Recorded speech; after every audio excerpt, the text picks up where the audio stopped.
Hey guys, I'm Joe. Welcome to Dynasty Trading Room. Today, we're going to be talking about 6 players who will disappoint in 2025 Dynasty Fantasy Football. Before we go any further, if you want the best Dynasty Fantasy content on YouTube, subscribe to our channel to stay updated on the latest Dynasty news. With the NFL Draft coming up, it's one of the biggest times in the Dynasty season, so stay informed by subscribing to our channel. First up is Arizona Cardinals running back James Conner, who admittedly had one of the best seasons of his career, rushing for 1,094 yards as well as 8 rushing touchdowns. He even tacked on 414 receiving yards on his way to an elite fantasy finish. However, as good as James Conner was in 2024, I have some serious doubts about his Dynasty outlook heading into 2025. First off, Cardinals running back Trey Benson could be due for an increase in workload heading into next season. The Cardinals selected Benson out of Florida State, the second-round pick in the 2024 NFL Draft. He didn't have a huge rookie year playing behind James Conner, but Benson has a 3-down skill set and could be the future RB1 for the Cardinals. If he gets more opportunities in 2025, he could have a breakout season and challenge James Conner for the starting role. He's a very good player, but just didn't get much of a chance in his rookie year because of how good Conner was, but I believe in the talent with Benson. I believe he has a 3-down skill set, and I think he can be a very good running back in the National Football League. My second point is that James Conner may not be a member of the Cardinals much longer. We know he signed a 2-year, $19 million extension with the team after this past season. That's an average of $9.5 million a year over 2 years. But Arizona would save a lot of money cutting the veteran running back after the 2025 NFL season. James Conner will also be 30 years old entering the 2025 season, and that's kind of the age where running backs start to go downhill. I know we've seen a lot of good veteran running backs over the past few years, especially Derrick Henry at over 30 years old. But James Conner may end up seeing a hit in his production as he hits that age, with Trey Benson waiting in the wings. Overall, I'm just not very high on the veteran, especially after 2025. He may have a good year next year, but if the Cardinals end up cutting him after the 2025 season, his dynasty outlook will get even worse, so if you can trade him now, I would, and get some draft picks. Next up is Bears running back DeAndre Swift, and if you guys have followed my content for a while, you know I am not a big fan of his. We saw him have very middling production with an elite Eagles offensive line in 2023, and then Saquon Barkley goes to a pretty much identical situation and puts up over 2,000 rushing yards. Obviously, Barkley is better than Swift, but that doesn't change the fact that Swift didn't do much with what he had in Philly. Overall, I'm just very low on his vision. I don't think he's a starting NFL running back anymore, and if he is, I don't think he's top 20. He definitely had some good fantasy games in 2024 though, but with an elite running back class coming in the 2025 NFL Draft, I'm willing to bet that he gets replaced next year. My top 3 running backs in this draft, Ashton Jeanty, Amari Hampton, and Caleb Johnson, would all be very productive in Ben Johnson's offense in my opinion. And there are plenty of other running backs down the board who are sleepers that I think will be very good as well.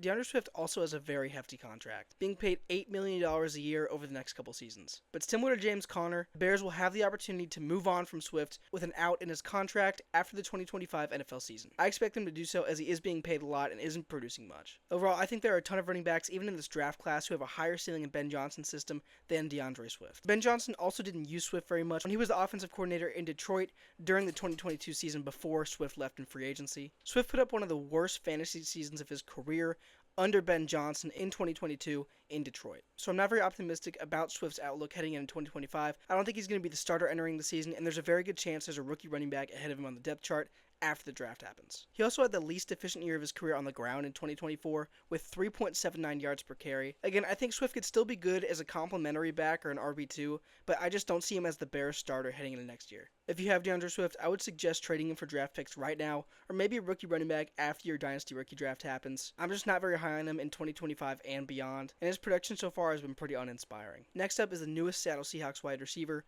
Kupp. Kupp signed with the team on a 3-year, $45 million deal after being released by the Rams earlier this offseason. While I think he could have a very solid season in Seattle, I don't think he's going to be the wide receiver 1, and here are a couple reasons why. He's really struggled to stay healthy over the past couple seasons, only playing 33 games in the past 3 years. That's an average of 11 games per season, which really isn't good when considering fantasy production. Jackson Smith and Jigba will also command a lot of targets from new Seattle quarterback Sam Darnold, so I expect Kupp to be the wide receiver 2 heading into the year. Kupp is also 31 years old, which for wide receivers, they have a longer shelf life than running backs, but he's still over 30 and has been struggling with injuries over the past couple seasons, so it's kind of concerning that he's getting up there in age. Also, like I said, Sam Darnold signed with the Seahawks on a 3-year, $100.5 million contract this offseason, and I think he'll play well, but here's my one issue.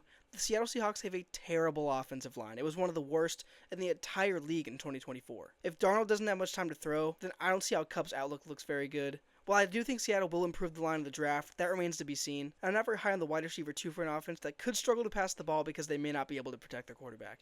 Again, it's still early in the offseason and they could make a lot of changes, but right now it doesn't look very good on the depth chart. Overall, I'm very high on JSN, but Cooper Kupp just doesn't inspire me for fantasy in 2025. Unfortunately, I think his best years may be behind him, and I would love to see him prove me wrong, but I just didn't love this landing spot for him, and I think his ceiling will be a little bit lower than usual next season. He's still a big name in Dynasty, so trade him while you can, because I think you still can get several good picks out of him, especially as a veteran entering a new offense. I think a lot of people could be very optimistic about his fantasy value, and again, I'd like to reiterate, my opinion on Cooper Kupp could very well change by the end of the offseason, but right now, I do expect him to disappoint in 2025, and I think JSN is the clear-cut wide receiver one and could even break out next season because I think he will get a ton of targets from Sam Darnold. The next player who would disappoint in 2025 is Buccaneers wide receiver Mike Evans, who yes, turned in another 1,000-yard season in 2024, which is awesome, and I think his production will still be solid, but he is getting up there in years. He's 31 years old right now, and I believe that's going to be his age when the season starts. He's been incredibly consistent so far in his 11-year career, crossing 1,000 yards every single season and having a ton of receiving touchdowns every single year as well. However, the emergence of rookie wide receiver Jalen McMillan won't completely overtake Evans, but I think it will hurt his volume a little bit. Not to mention the obvious move of Chris Godwin re-signing with the Buccaneers on a multi-year contract extension. And don't forget,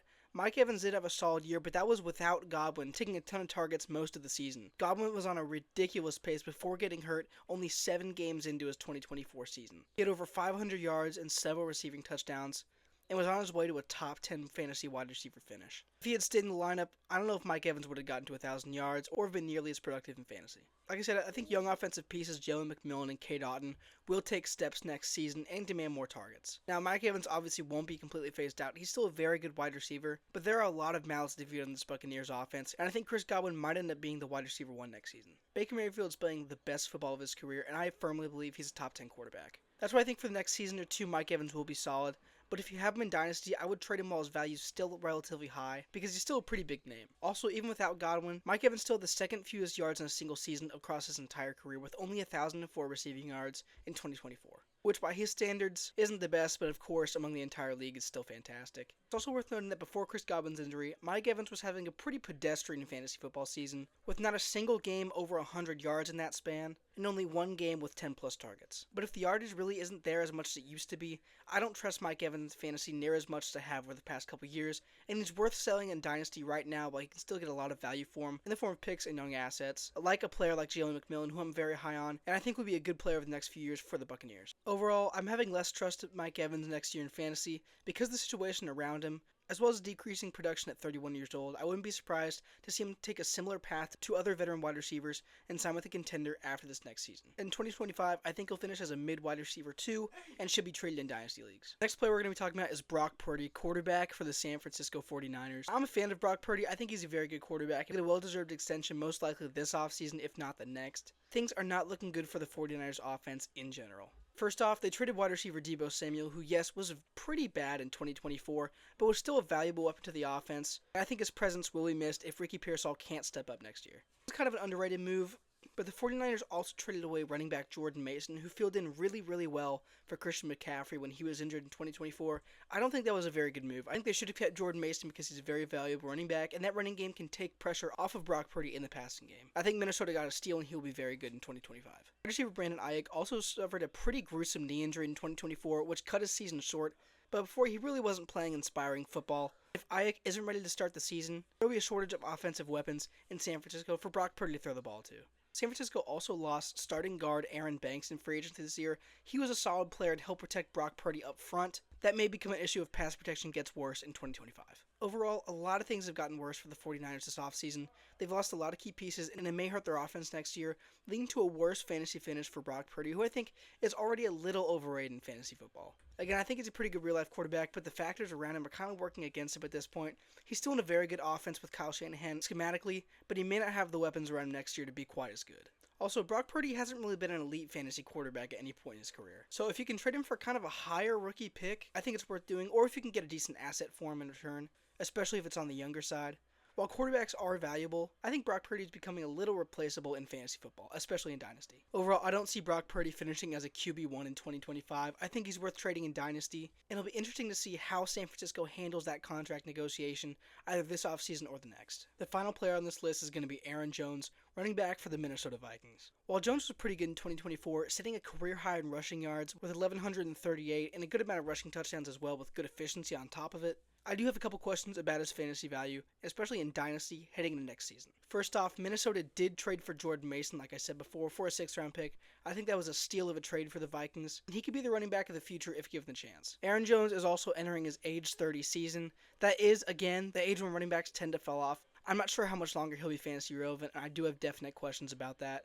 He also had inconsistent volume in 2024. He had inconsistent receiving volume with as far as targets go, and had a ton of games with under 15 carries. While his efficiency was good, I think Jordan Mason could end up replacing him in 2025. It remains to be seen how involved he'll be, or if Minnesota ends up drafting a running back in this stacked running back class as we've discussed. But with Aaron Jones getting up there in years, I wouldn't be surprised if he's not an offensive centerpiece within the next few seasons. While he's still productive, again, the best rushing season of his career last year, I would trade him for some draft picks and, again, young talent. That's the name of the game in Dynasty when you have older players. Trading for those draft picks and young talent, super important, especially when you have an old player like Aaron Jones, who may not be around much longer. Overall, there's a pretty obvious trend among these players. They all have questions about their age, roles, players behind them, or their volume heading into next season. And for a lot of them, those are just things I can't ignore, especially when many of them are already over 30 years old. Selling high on players in Dynasty is the way to get your team to the next level, and maybe even a league championship within the next few years. And I do believe that trading these players, if you have them now, is the best way to do that. If you want to know who to trade them for, we have a couple videos on our channel dedicated to helping you out on knowing who to trade for in Dynasty Fantasy Football. That can give you a ton of insight on how to make these trades. We also have plenty of content dedicated to rookies coming up in this class, so if you need to know what to do with your rookie draft picks, we can help out with that as well. Hope you guys enjoyed the video. Don't forget to like and subscribe. I'm Joe, and this is Dynasty Trading Room.